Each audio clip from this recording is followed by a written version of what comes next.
Hi, this is Louise, and I have with me Chris. Thank you for joining me, Chris. You're welcome. It's a pleasure. Thank you. We met in March, I think it was. Yeah, much. Yep. And you found out that I was an NLP practitioner and that I specialised in quitting cigarettes. Yeah, yeah. But you asked me if I could help you with another problem. Would you like to explain what that was? Sure. At that point, I was trying to quit smoking crystal meth. I was a little bit in denial. I didn't want to think that it was an addiction, but actually it was an addiction. I just couldn't admit it to myself then. But I was pretty desperate at that point to stop. So, I just went up to Louise and asked if she could, if her methods would stop some other smoking instead of just cigarettes. Okay. So, if I remember, how long had you had this problem? On and off, it was actually for years. I smoked for years and then I stopped for a very long time. Yeah. And then after that, I started picking it up again. Yeah. Yeah, and you came to me and you said it was impacting on various aspects of your life. Can you tell me a little bit about that now? Well, it definitely affected my social life. Even though at the beginning the reason I did it was because I wanted to party. Yeah. But after a while, I became is that how you call it? Recluse. All right. Like someone who avoids other people.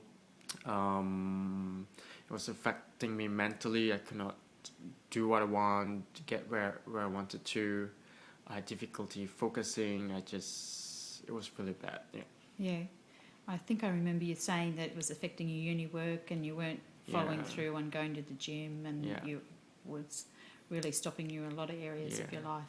Yeah, especially in my relationship as well. Great. So we spent a couple of hours together. We did. And went through a lot of stuff. Mm-hmm. And how did you feel afterwards?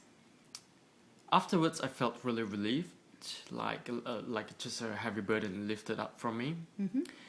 And then when I went home, even though the smoking stuff, crystal meth were in front of me, every time someone offered it to me, I literally my mind just blanked out for a while. I could not see it, or I did not understand what was the other person saying to me for that short period of time. But then I always had the will to say no from then on. Yeah. That was amazing. It is. Yeah.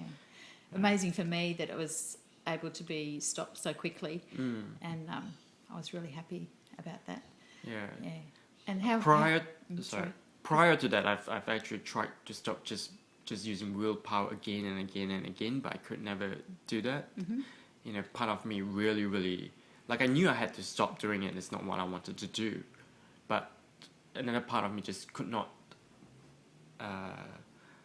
find the willpower strong enough to say no to it. Yeah, so tapping into your unconscious, we were able to do that? Yeah, definitely. Yeah, that was great. Yeah. So afterwards, I remember you telling me that other people noticed a few things, and how has your life changed after that? Yeah, people started telling me that I look happier, I had more focus, I seemed more of myself than ever before. Like friends that I haven't seen in years, when if I met them on the street or anything, they would just mention this change in me. That's great. Yeah. And you haven't touched it since? Never since. That's wonderful. I'm really, really pleased for you. I'm so glad that I was able to help you. Yeah, I'm so glad to have met you. Thank you, Louise. You're very welcome. Thank you. You've brought so much to my life too. Thank you. So, thank you. Welcome.